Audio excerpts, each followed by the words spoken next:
Today's guest is proof that age does not define impact. Sarah Nelson is a marketing maven, operations rock star, and an emerging leader who leads with heart, humility, and fierce compassion, all before the age of 25.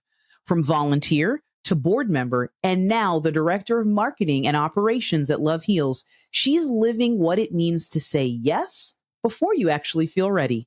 Sarah sees people beyond their words, tells stories that move mission forward, and reminds us that quiet confidence is an actual superpower. Let's go.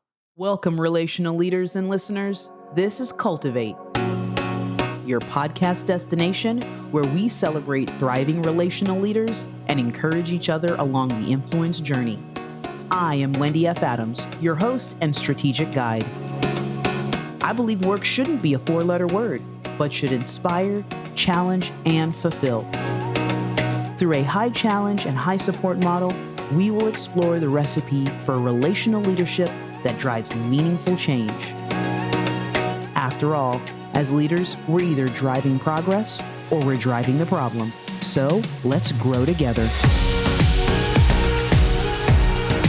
Welcome back to a fresh episode of Cultivate. Today, I have the pleasure of welcoming a marketing rock star who thrives in the land of compassionate accountability. Sarah Nelson, I am thrilled to have you join us for the Cultivate Experience. Thanks for having me. I'm really excited. I am having a hard time keeping it together over here. This is exciting times. Sarah and I started in the green room about 3 years ago, right? So there's a lot that I already know. We're going to jump straight in because I want everyone to really be able to get just a glimpse of the exciting and heart tugging that you're going to get today and what you're going to be able to take with you once Sarah starts sharing her story. We have journeyed together multiple seasons, but today we're going to step into you as a leader in your own right. What does it feel like sitting in that seat, knowing that you are still early in your 20s and already walking out such impactful leadership? Well, first of all, thank you. I struggle to take a compliment as many do. So I had to be told I was in a position of leadership by many people many different times before I started to actually believe it. Because I know that most of the time I'm one of the youngest people in the room. And then two, when you're building something from the ground up like we are, positions sometimes just become very linear, like everyone's doing everything. So as far as leadership, I was like, I'm just bebopping doing whatever the next thing is on my to-do list. But as I've come to kind of digest and realize that I am in a leadership position and people do sometimes look to me for certain answers or some stuff like that. I don't know. I'm just trying to learn how to represent what we do well and give the answers that I can give. And then tell people when I have no idea what's going on. And I'm like, I don't know, don't ask me. But I don't know. I'm still learning what my kind of role is in leadership, if you will. But it's fun. And I think that's what makes such a difference. You walk into it with this just genuine, authentic. And you know what? I got so excited. We didn't even talk about exactly what it is that you're doing and who you're representing. So we're going to, I don't want to get too far off, but you know, you made it really clear. There are times you're like, I just don't know. Mm. And that is a component of leadership that I think that we overlook way too often, is that place of being humble enough to say, I don't have all the answers. We're doing this together. I'll come back. We'll figure it out. But before we go any further into that space of your journey, Love Heals, Director of Marketing and Communications. Yes. What is that? Like, what are we doing with Love Heals and what does that look like for you? Yeah.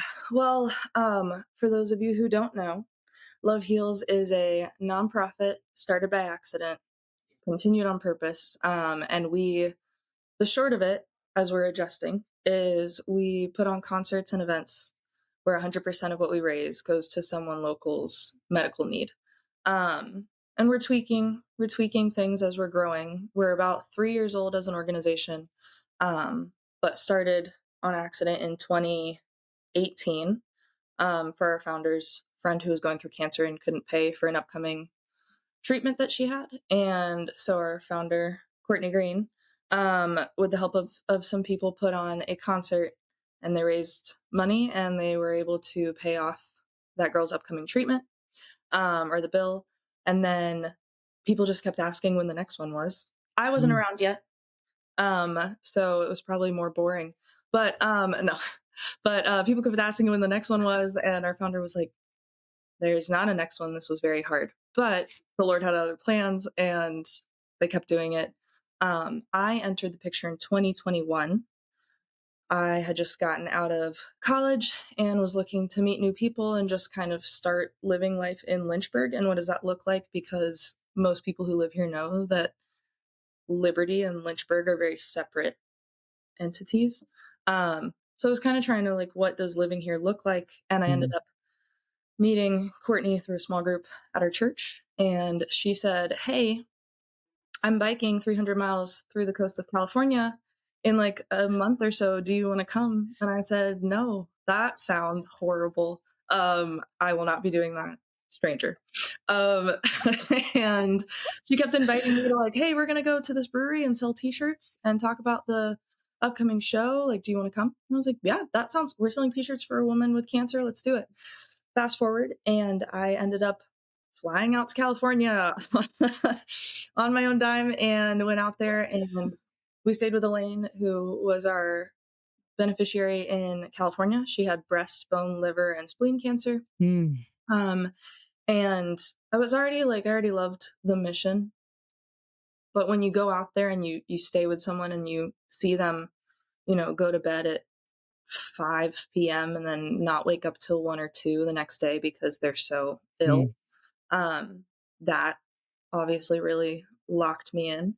And then it was a really fun trip because I was able to help them with the actual concert portion as well. We did a show in Los Angeles with an artist out there, and we raised about 17,000 for Elaine, and we're able to help her. And we still have a lasting relationship with her roommate. Sadly, Elaine passed away, I believe, in 2022 or 23.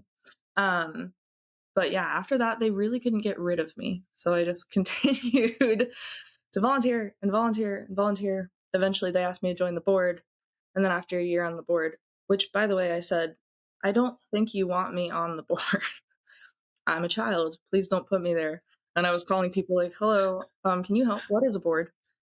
If I say yes to this, I was sitting down with people. I was like, I shouldn't do this, right? And I had some people tell me that it was a no-brainer. I absolutely should do this because I care about it. So sat on the board for about a year and then rolled into staff. And that has been an ever evolving role as well. But that is it in a nutshell. Love Heals and now me. Done. That That is usually how you end. No, I love it because it speaks right into that space of you are so self-aware. Like, I don't know, but I have a passion for. I love you. You love people. Yeah. And being able to take what you have and use it for the best, right? But recognizing, I'm going to need to talk to somebody about this board situation because I don't really know what I'm saying yes to. But seeing that progression, and I have to think for my nonprofit leaders out there, they're like, oh my gosh, where do I find another Sarah Nelson who goes from I don't think so to I'm volunteering to now I'm on staff to and that progression. And it is because what I'm hearing and what you've shared, even with us today, but what I've had the experience with you is it started with your why and the organization's why as they're both evolving, but being aligned, like being in that same vein and space of how can we take what we have, little, lots, and make the overall better for someone, for community. Because I have to imagine with what Love Heals is doing, it's not just about the individual. Obviously, that's the core focus. But when the community comes around that person, it changes everyone, right? Yeah, it's been some of the coolest experiences that we've had has been watching the audience, I think. So I currently am our day of coordinator. I run all of our event stuff. I do a lot of volunteer coordinating, all that stuff. So when it's event day, I often tell people who are maybe volunteering with us, I might look mad Like I know what my face looks like on any given day, but I'm actually having a great time. Please don't hesitate to come ask me questions. But my brain is in execution mode, and I'm Mm-hmm. what needs to be fixed, who needs to be touched base with, are we getting the photos, are we getting the videos, does the table look okay? Um, and so last year I started trying to, because I would love to be more present in our events, and I'm working on it. And it's being present in anything you do is an active Mm. thing, which is hard to when you're in and you're doing all the things. It's hard to catch your brain and stop it and then actively hone into the moment. So what I started doing is during an event, once I get everyone situated and once the event itself is rolling, I try to go into the back of the room during the music part and not just the story part, but I go in the back of the room and I try to find the person in the crowd who's having the most fun, who knows all the words to the songs, who like showed up. Maybe they don't know the storyteller, but they came just for the artist and now they'll Mm. by the story. Um, and I kind of go in the back of the room and just watch how they're enjoying the show. And that helps me really hone in on the experience that we're creating. And that's something that people often say, we've had pushback because we're different than other nonprofits. We work with individuals. We allow Mm. individuals to, which I don't think I said. We work with individuals. We allow individuals to share their story unfiltered on the stage. Um, and then 100% of what we raise goes to that one person and their need, which is different. And we do get a lot of pushback, I think, more in the business world and Mm. in the nonprofit realm of, why would we be a sponsor? Or why would we donate when you're only impacting one Mm. person? Which for me and for Courtney always I think I think irritates us first because, we know why we're doing it and we meet the people. And I'm not good at galvanizing and making people understand the thing. It's my frustration. So I'm like, well, if you don't get it, hit the bricks. So I have to catch that thought. But um we're not actually just impacting that one person. That's right. Will impact 200 people who are hearing this person's story. We've had shows where people in the audience will come up to the storyteller afterwards and say, my mom was battling breast cancer, or I didn't realize I was in an abusive situation until you shared your story on stage, and now I'm identifying it. So it's not just like a fun night, but the way that the story impacts the audience has been really fun to watch. Um, and now we're beginning to hopefully make other people understand that we're impacting the storyteller, yes, but the bigger impact is the audience, is you if you're coming to a show. That So ripple effect is yeah, huge.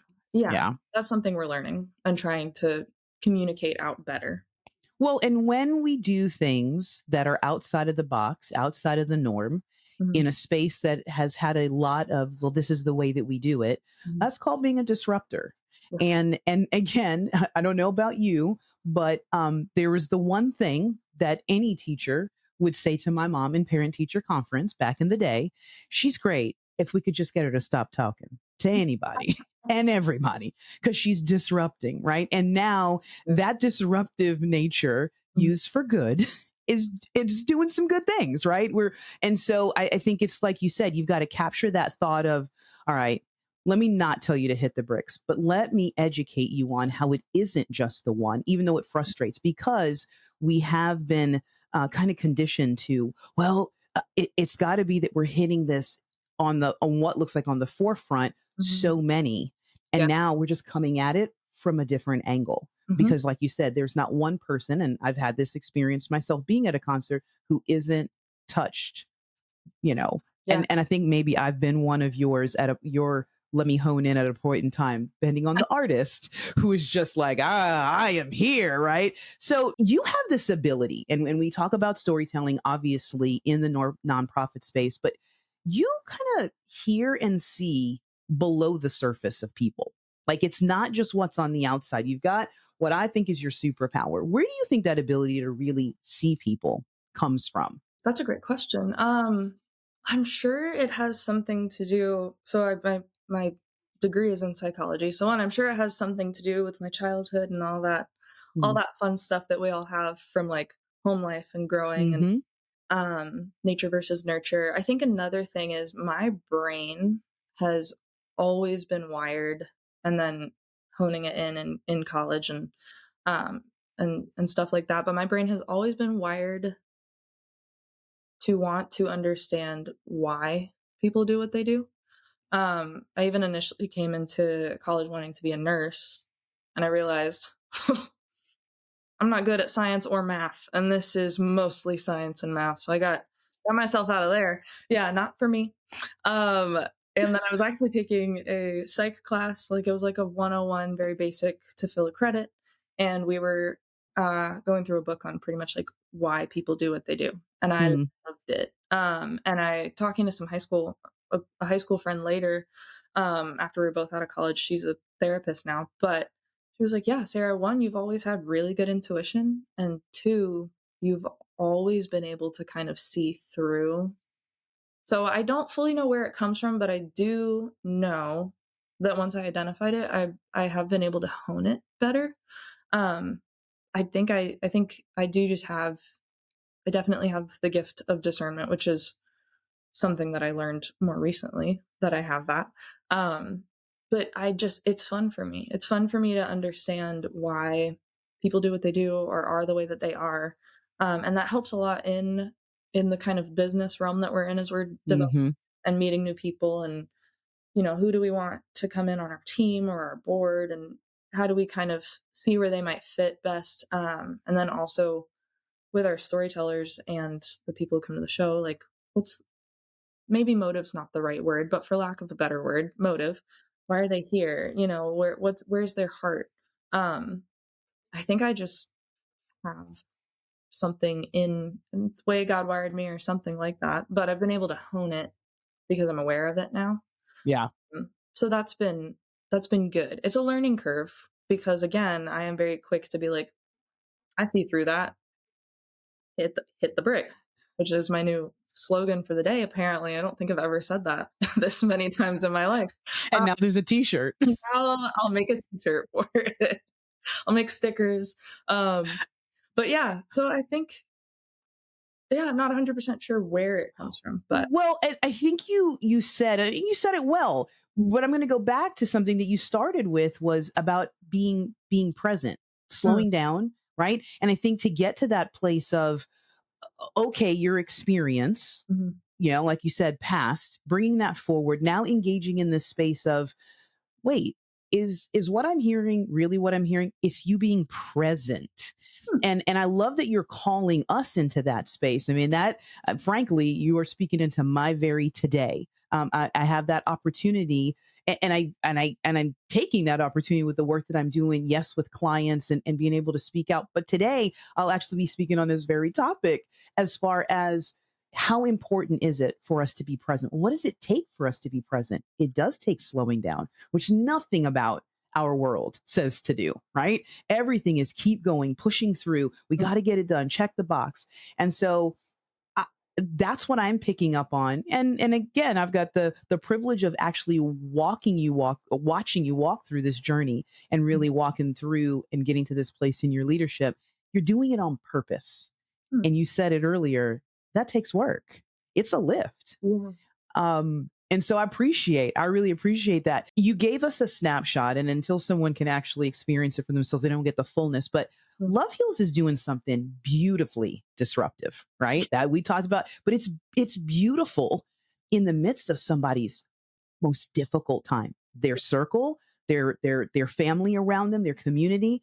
You're turning concerts into something that is healing, mm, right? Even if, because you told a hard end of that story for Elaine, even if the person isn't healed in that moment, they're not just this disease, this hardship. mhm, As someone telling that story to to the world, right? And the world around the storyteller, the world as it goes out further, yeah, what has this taught you about dignity, compassion, impact? We throw those words around quite often, and I shouldn't say we throw them, we use them and utilize them yeah. in the nonprofit space. What are you actually learning about what that means? So it's fun that you bring that up because Mm, Courtney and I spent like a full, I don't know, 5 to 6 hours last week at a whiteboard session. Mm, We went through like 5 iterations of this massive whiteboard where we'd work something out, pause, I'd write it all down, erase it, and keep building off. So we did that for a good chunk because something that we're trying to learn as we grow and develop is what is the problem that Love Heals is solving. mm, Um, which most companies, nonprofits, they will identify the problem, develop their solution, and then they go to market. Love Heals did the fun thing of going to market, figuring out what on earth our solution is, and now we're trying to figure out the problem. So, in true Love Heals fashion, we did it backwards. Um, and we've been trying to figure out what our problem is for, I would say, like 2 years. mm-hmm, What is hardship defined? What is, because our vision statement is to build a world where no one walks through hardship alone. What is hardship? Um, and the conclusion we came to was that a diagnosis steals someone's identity. So mm. pre-diagnosis, Wow. someone is fully in control of their own story, their life is what they've built it to be, and the second you get that diagnosis, it takes your story from yours into something that you can no longer author. Your schedule's taken over by doctor's visits. Your life is taken over by now I have to be X, Y, and Z. People treat you differently has been something that a lot of our storytellers, because they're individuals and they're going through their own issues, and we don't just do cancer. We don't just do, a blanket illness. The one thing in common that all of our different people have is that their identity in some form was taken by their diagnosis.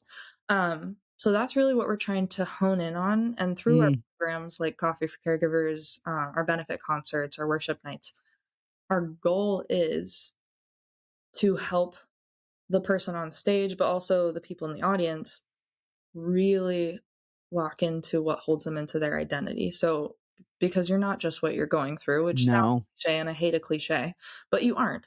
Um, So our hope is to be able to kind of break up the cycle of when you get sick, all the things that happen to you.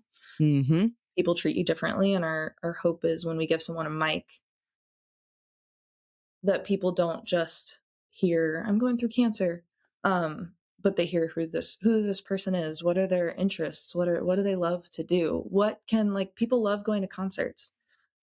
What, like, when you come to a concert and your ticket, 100% of your ticket sale goes to help that person, you're doing something you love and that feeds your soul, but you're also doing something good for someone else. Yeah. So I think a big thing in the nonprofit realm is, and this is in no way disrespect to other nonprofits, but I think it does, because you're right, there are words that I don't know if maybe they're not necessarily overused, but they are used quite a bit as far as nonprofits honing in on particular issues, Mm-hmm. and this person is going through blah blah blah. So our hope is to disrupt that a little bit, as far as we want to focus in on that person and their identity, and not what they're going through and not their illness. So that's our hope. And again, that's something that we figured out like last week. So now we get to start the fun process of how do we communicate that and make that shine through in our events and our marketing and the stuff we put out as a nonprofit. Well, and gosh, 6 hours. And you didn't say you were done, right? So you carved out time in the midst of everything that you've got going on, because I am sure there's a list of concerts, there's storytellers, there's all the details. I've been there with you on game day Yeah. and watched the face, right? And know that you were dialed in. Mhm. And you and Courtney recognized it was time to hit the pause button, be present, Yeah. to be able to hone in on that. What if you surprised yourself in this whole leadership journey? And I'm gonna narrow it down to the last 12 months, because there's been a lot. Yeah. Where are you still learning to trust your voice in this space? Constantly, actually. I would say almost every facet. Something that you have encouraged me to do, previous people on our board have encouraged me to do, and Courtney has still is encouraging me to do, is speak up in a room. Uh, Mm, because I recently learned that I'm an introvert. Did you know that? I didn't know I that. I did know that. Everyone knew but me, no one told me. So I I also thought I liked networking. I learned that very recently. Yeah, You're good at it. It just drains you. You got to be refilled. yeah, I had one friend, I can't even remember how it was brought to my attention that, "No, Sarah, I think you're an introvert." I said, "No, I'm not. That's crazy." And What you talking about? oh, yeah, I was like, "That's not me." And then I started polling all of my friends. Am I an introvert? And one of my friends said, "Sarah, just because you're outgoing doesn't mean you're an extrovert." And I was like, so so learning that, learning what my recharge time looks like, learning that I was like, wait a second, does that mean I don't like networking? That's crazy. I enjoy one-on-ones. I enjoy conversation like this. Um, so with that, I also realized that the more voices there are in a room, the less I will speak up. Mm-hmm. I'm like, oh, they've got everything covered. Um, and I also just insecurities. I don't want to be the one to say something wrong, or that someone has already said, or that someone could say better. So I overanalyze. I'm in my own head because as an introvert, I internally process. So before I say a sentence, I'm overanalyzing every single, unless I'm very comfortable, I'm overanalyzing every single word. Um, and then by the time I probably form a thought, we're moved on. It's the next day, and I'm like, that's how I wanted to say that. So sometimes I'll even text Courtney. I'm like, girl, that thing that we were talking about yesterday, I got it now. And so I'm still learning what that looks like. I'm learning to trust my own discernment and trust my own voice, because I know that I have good discernment as far as personal relationships. I've Mm-hmm. proven that to myself enough. Um, but as far as being in the field that we're in, which is new for me, I don't trust my own voice. Well, you'll get there, and let's not slide by that celebration that Yeah, you recognize that discernment and you're trusting that space in personal relationships because obviously that's a springboard to anything we're doing. Right? This mhm, is all relationally based. So to get to a place where you're like, no, I don't get it always right, but I am confident in the fact when I get that feeling, when I hear that voice, that I can trust it. That's a huge win. And I'll just say it publicly, so proud of you in that space because that's what we are all or should be striving for. That's we're moving towards that goal. I've heard you say it, and even today you alluded to you've said yes before you have felt ready through this whole journey, right? What do you attribute the courage to step into these zones that you've had to go from I'm not going out to California, okay, I'm going to volunteer to the space that you're in now. What gives you the courage? What do you give that to? What do you attest that courage to? I truly don't think it's courage. I think it is my inability to plan, which is I've never, because honestly, I'll be in the thing and realize this is stressful and a little bit scary. Should I have done this? Oh, I was on the plane to California. And Mm-hmm. California was a bucket list trip for me anyways. So I'm like, ooh, I'm going to California. This is and I'm gonna do something cool out there. I'm gonna hang out with friends. Then I was like, wait a second, I'm flying out to California. I'm doing something that is like heavy for a person. So I truly, and this is something I need to work on as a person, and then also in my field of work, is that I don't plan ahead well. I seem very structured, I think, to a lot of people. Mm-hmm. Like I plan. I don't. I don't plan ahead. I forgot to apply for colleges when I was in high school, and my guidance counselor called me into her office and said, "Did you want to go to college?" And I was like, "Yeah, girl, I did. You need to apply." I was like, "Oh, okay, Oh, cool." Yeah, everything, and I picked Liberty on a gut and a whim, and I decided to go into nursing because my best friend was doing it at the time, and I was like, blood doesn't gross me out. Easy. So I don't plan, but I absolutely step directly into the next thing in front of me, which is how I just became friends with Courtney. She was like, you can fly out to California. I was like, okay. you can join the board. And as soon as I had enough conversations that made me feel like, because where I will pause and think is if I know that I could affect something for someone else. So that will make me pause and think. But as soon as I got no, I think you should be doing this, I was like, next step. Do you want to be on staff? Why not? Next step. So it's not courage, it's a lack of planning. It really is. I'm looking for this profound other emerging leaders. This is how you do it. She's like, I don't know. And I do appreciate that you did bring it back around to that effect. You recognize the ripple of the decisions that you are making. And so, and you also self-aware enough to say, I could probably do better there. Right. That's an area that again, it's an opportunity for growth. And Yeah. the audience knows, you've heard me say it. I don't like when we start talking about weaknesses, right? It's only a weakness when you recognize it and then do nothing to address. Yeah, So, that right there is an opportunity for growth. And because we don't always see our own space of growth. And when it starts to happen, I can say, I've seen you walk into that space of wait. Okay, let me think this through. Yeah.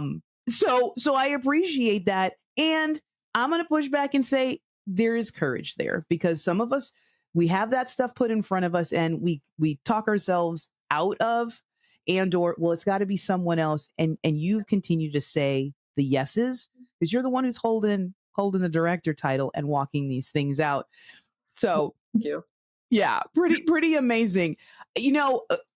Before we wrap up, which it's always crazy to me how quickly this time goes, I want to, and we've been deep already, but just a little bit deeper. What you're doing doesn't come with a blueprint. And that, when I say that, that's not just Love Heals. That's leadership, right? You didn't have this plan. You didn't go, this is what I was going to do.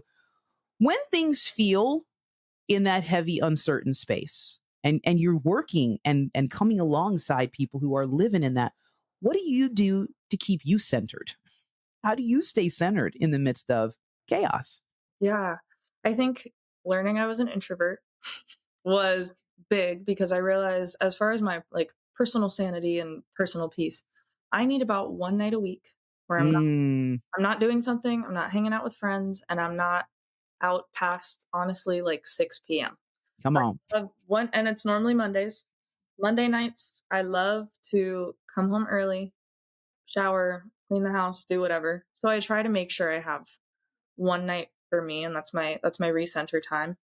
And honestly, something I learned, I had a hard year last year as far as it was personal stuff, but it was also in the field that I'm in.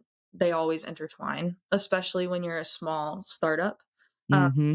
Staff of 2, board of 8. When you're this small, your life naturally just will. Anyone who runs a startup knows it's everything.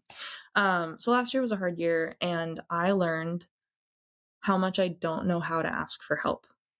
And I did You're not. in good company. Yeah, I did not learn until the end of last year that I wasn't asking for help. I truly felt underwater last year, and I did not know how to poke my head up. And if I even got my nose up for a second, a wave would hit. So last year I learned that it's also helpful for me to just go have a cup of coffee, or a beer with someone, and just talk about Mm-hmm. what's going on, or ask other people's advice. Um, and I naturally assume that I would be a bother to hear from, just because, again, we all have those insecurities. Or if I text someone and be like, hey, can we go hang out? I just want to talk to you about life stuff, that they'd be like, oh, Sarah needs an hour of my time, which is A, not true. And then B, I've found some people that reciprocate that, which for me, I feel better if I'm not just dumping, but I'm also, that's a conversation. It's not therapy, right? Not therapy. Yeah, it's not therapy. It's just a conversation, which helped me to realize that I could ask for help from those people that I go sit down with, even if it's just, what's your opinion on this? Yeah. Um, Or 3.5 hours at Chipotle. Yeah, or 3.5 hours at Chipotle when we just need to really sit down over some burritos. Yeah, exactly. So that's been something that helps to quiet my brain in the chaos. Um, Yeah. and then the last thing I would say is little trips or little things that Mm, make you happy. For some people, it's very basic, but some people like to get a latte out once a week or go buy a little trinket from Target. I don't know. It's okay to do small things that make hmm you happy, even if they're just short term. Yes. Okay to do those small things that make you happy. So like I saw a concert this weekend of one of my favorite artists. Very easy trip, cheap ticket, easy yes. So I try to like it's learning about budgeting your time. It's learning about who's in the space of sit down and helping you and processing and then who's fun. It's figuring out that kind of stuff, which I'm learning. Um, Yeah. but that's been a good learning curve, I guess. You're giving us there's a common theme. We're back to the presence, Mm, pause, right? And you brought that to a place of personally and professionally how important that is. And you're right. I mean, the same person's showing up in both of those spaces. So we've got to address that. Okay, we would be remiss. Courtney would have both of our heads, and we won't do that. How do people connect with Love Heals so that they can find out more how they can make a difference? yeah. So our website is weareloveheals.org. Weareloveheals.org. Hop on our newsletter. If you scroll to the bottom of any of those pages, you can sign up for a newsletter. It's once a month. We don't bug you, but we do update you on things. Courtney does a phenomenal job at structuring that, and she includes pictures and videos. It's I don't know. It's fun for me, at least, but I'm in some of them and I'm like, oh, it's fun. So maybe that's bias. And then Instagram is Love Heals Official, and we post again pictures and things updated. We have a tour coming up. So if you want to come to one of our shows, all of the dates will be on there and the website as well. And then Facebook is Love Heals. So those would be our main platforms.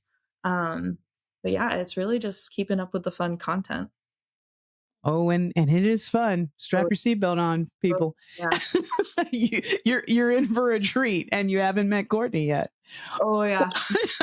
Well, Sarah, I would definitely, and for the audience, they know I love to get a little behind the scenes when you're not in the office, which you've given us some of that already. But what if you had to describe your leadership style? Two words, communications queen. What would it be? If I can cheat a little bit, I don't know if yeah, it's Uh, second in command, I think would be my we'll throw a little hyphen in there somewhere and make it a one there, word. there's the comms for you. Second in command. Second in command. Second in command. Yeah, I love and I think I took the gosh, what is it called? The like we're working genius.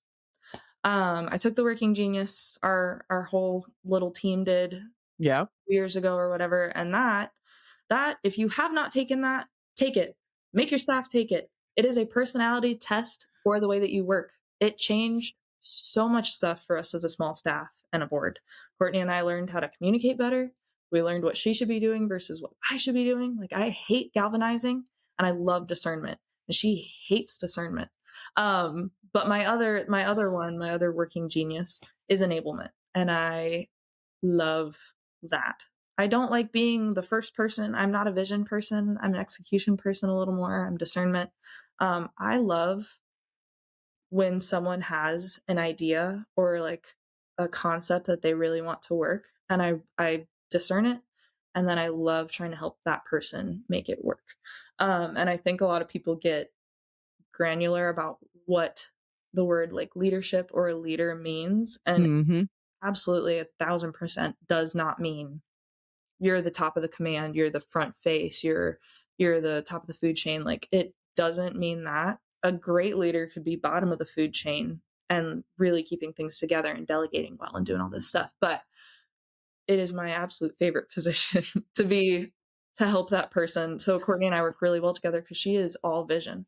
She's all vision and wonder and how do we make something different and better. And then I get to work in my strengths, which is discerning it, looking for how that idea might work or might not work, and then helping it to kind of get off the ground. So that is my favorite spot to be. Just And it shows. It's yeah. proven. I mean, in the way, yeah, in the way that you work it out. Okay, last behind the scenes, and it fits with Love Heals. Genre of music that best fits your personality. Ooh, Mm-hmm. I think I want to say like indie pop, probably. I'm not a country gal. It's just not me. Yeah, yeah, People get shocked when they find out I'm from the South because they're like, "You don't have an accent. And you haven't met my cousins. You haven't met the rest of my family." I came out a little different. I don't have an accent, that's true. But, yeah, I have a northern soul somewhere in there. But yeah, yeah. pop, I like I like pop. I just do. It's fun. It's fun stuff, and I love the artists in that genre, and we're hoping Love Heals works with any kind of genre of music. So we've had actually one of my favorite ones, and then I'll stop talking, was, the favorite contrast was we had a rapper open for a country Christian singer. And that was awesome because we hosted it in a church.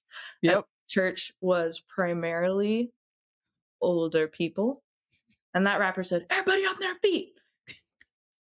That whole church was like, "All right, if we have to, yes, sir." So we got all these people standing for this young rapper running around the stage. And then we shifted into very like soulful country. And that was really fun to watch. But yes, my tattoo, pop.